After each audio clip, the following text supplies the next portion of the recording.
Doctor Fernando González, exdirector de Conagua, profesor e investigador de la UNAM y coordinador técnico de la Red del Agua de la UNAM. Muchísimas gracias por estar con nosotros y atender al auditorio. Bienvenido. Comienzo por preguntarte, ¿cómo se encuentra México frente a la sequía? Hoy tenemos un panorama de sequía importante en más del 80% del país. Si bien es cierto que la sequía que hoy se reporta en nuestras estadísticas es en la primera parte del año, en donde llueve solamente alrededor de un 15% de la precipitación total. Las lluvias normalmente empiezan en el altiplano alrededor de abril, finales de abril, y en el mes de mayo. Hoy tenemos un retraso en este año, pero el problema de la sequía viene del año pasado. El año pasado tuvimos menos lluvias de lo normal, de tal manera que hoy las presas están alrededor de un 15% abajo de su nivel promedio. Y eso plantea en algunas partes del país situaciones que tienen que ver con falta de agua en las poblaciones, y si no llueve bien en los próximos meses, digamos 4 meses, tendríamos algunas restricciones en distritos de riego, especialmente del noroeste y del norte de México. Ese es el panorama que tenemos hoy de sequía. Quiero decir que esto tampoco es una situación extraordinaria. Las sequías en México ocurren desde antes de la época prehispánica y ocurren normalmente, según las estadísticas y los códices también indígenas, nos ocurren cada 10 años y duran de 2 a 3.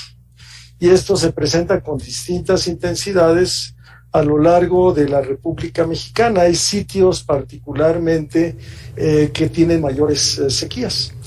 Esto, mayor frecuencia y mayor intensidad de las sequías. Esto está cambiando también con lo que se refiere al cambio global, que tiene que ver con el cambio climático y con el cambio de las cuencas hidrológicas. Yo creo que claramente el panorama es que necesitamos hacer más para poder prevenir desde antes cómo pasar las sequías, cómo mitigar los daños que las sequías causan. Nosotros decíamos hace algunos años que las sequías causan mayores daños que las inundaciones, porque después de la inundación nos deja agua. La sequía no nos deja nada más que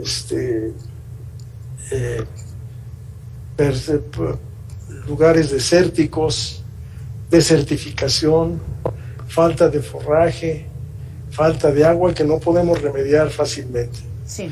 Necesitamos entonces prever con anticipación cómo afrontar los fenómenos de sequía que se presentan, ya sabemos, históricamente una vez cada 10 años, con duración de 2 a 3 años y intensidades variables. Esa es la situación actual. Sí, pero también hablamos de factores como el cambio climático que supone nuevos retos.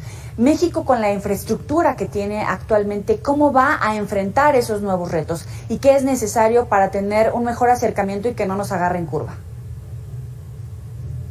Bueno, necesitamos hacer varias cosas. O sea, hay que entender que nuestro país es un país que tiene una enorme variabilidad climática. El año pasado tuvimos sequía en la parte norte del país y tuvimos inundaciones en la vertiente del Golfo de México. Y esto entonces se representa un gran reto para México. Necesitamos tener distintas formas de manejo del agua en la parte norte como en la parte centro y sur.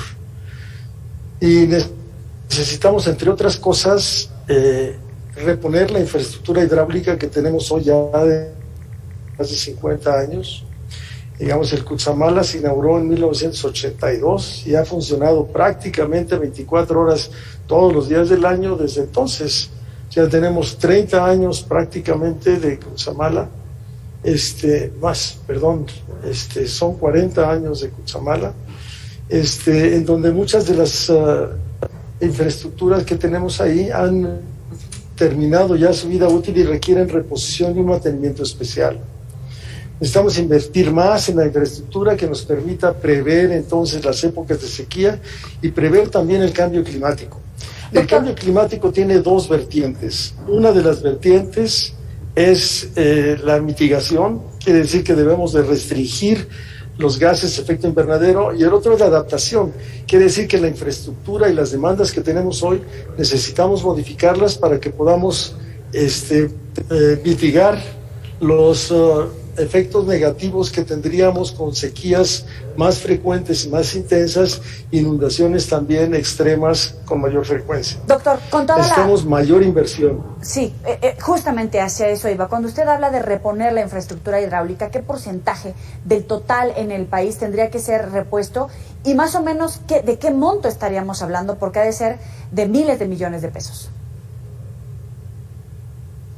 Mire, estamos hablando de una cantidad de infraestructura, solamente para tener una idea de qué es de qué estamos hablando. Sí. En la Ciudad de México, solamente entre la red de distribución y la red de drenaje, tenemos alrededor de 25,000 kilómetros de tuberías enterradas. Deberíamos de estar haciendo alrededor de un 2% anual de reposición de estas tuberías que están enterradas. Y deberíamos estar reponiendo alguna parte muy importante de los acueductos que tenemos en todo el país, que ya cumplieron también su vida útil. O sea, la Ciudad de México no tiene un acueducto adicional desde 1994, que inauguramos la tercera etapa del Cuchamala. Desde entonces estamos con la misma cantidad de agua y en una ciudad que ha crecido, no solamente la Ciudad de México, sino el área metropolitana ha crecido de una manera muy importante. ¿De cuánto sería el déficit, doctor? No, tenemos ya problemas con la señal del doctor Fernando González, exdirector de Conagua, a quien le agradecemos estos minutos para Mega Noticias. Para concluir con este tema, platicábamos acerca de la sequía y la temporada de lluvias. Sobre lluvias, ¿qué nos viene, Abel? Bueno, cerrar el punto de las sequías, decía el doctor que las sequías tenían las afectaciones más graves porque se tenían muchísimos problemas para los habitantes, sobre todo el tema de la producción. Gracias, Abel, por esta participación. Doctor, para cerrar con usted, ¿cuál es el déficit que debería de atenderse con mayor urgencia? Porque estamos en temporada de elecciones, el acceso al agua es fundamental, constitucional, es el acceso como un derecho humano al agua, como un servicio de primera necesidad, pero no necesariamente es atendido por los diferentes gobiernos a nivel federal o estatal con esa premura, con ese sentido de urgencia. Para concluir su participación en este espacio, quisiera saber su opinión al respecto. Mire, el problema que hoy enfrentamos tiene dos componentes. Una componente que es coyuntural, es de coyuntura, es de la situación de la sequía que tenemos hoy, y otra que es estructural.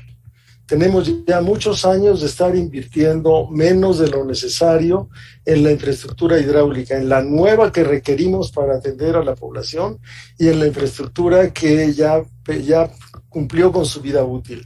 Entonces, en la parte que tenemos hoy, necesitamos conservar lo mejor posible en el corto plazo las fuentes de abastecimiento. No hay mucho que podamos hacer en el corto plazo más que distribuir agua con pipas, pedirle a la población también que entienda la situación en la que nos encontramos, me refiero a todo el país, y que hagan un uso racional del agua, que tomen algunas de las medidas en casa para poder disminuir su consumo.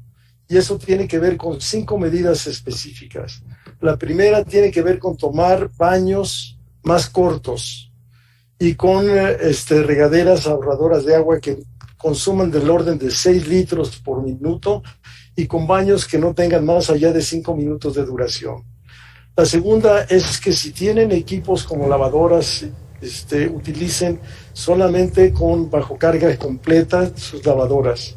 La tercera es que busquen de reducir las pérdidas de agua que tenemos normalmente son muy grandes en los excusados y también en las llaves. La cuarta es que logren reducir también su consumo tratando de cerrar la llave siempre que puedan. Y la última es que los que tengan jardines o algunas plantas que regar, lo hagan en forma más eficiente, de preferencia en las noches. Con ello podremos reducir del orden de un 15 a un 20% el consumo doméstico. Sí. Necesitamos poner atención también en reducir las fugas de la red de la forma más eficiente posible y una mejor distribución a base de carros tanque. En general, algunas de estas medidas se están tomando, pero siempre trae de todas maneras un efecto negativo en la población. Pero a largo plazo, si queremos cambiar esta situación y ser menos vulnerable, necesitamos invertir en hacer que nuestra infraestructura pueda cubrir los riesgos que tiene nuestro régimen hidrológico y el cambio climático que tenemos ya encima. Decimos ahora desde el Centro Regional de Seguridad Hídrica, que está en México y es para América Latina y el Caribe, auspiciado por UNESCO, que la seguridad hídrica debe ser un asunto prioritario para el futuro del país. Y eso requiere de mejores instituciones, más eficientes, y de la participación de todos, iniciativa privada, gobierno y universidades y aspectos académicos que nos permitan aplicar la tecnología y la ciencia para poder lograr un uso más eficiente del agua y tener agua limpia en nuestros ríos. Le agradezco al doctor Fernando González estos minutos para Mega Noticias TVC. Muy buena tarde para usted. Joelín, muchas gracias. Un saludo para usted y su auditorio. Hasta luego. 1,368 cargos públicos a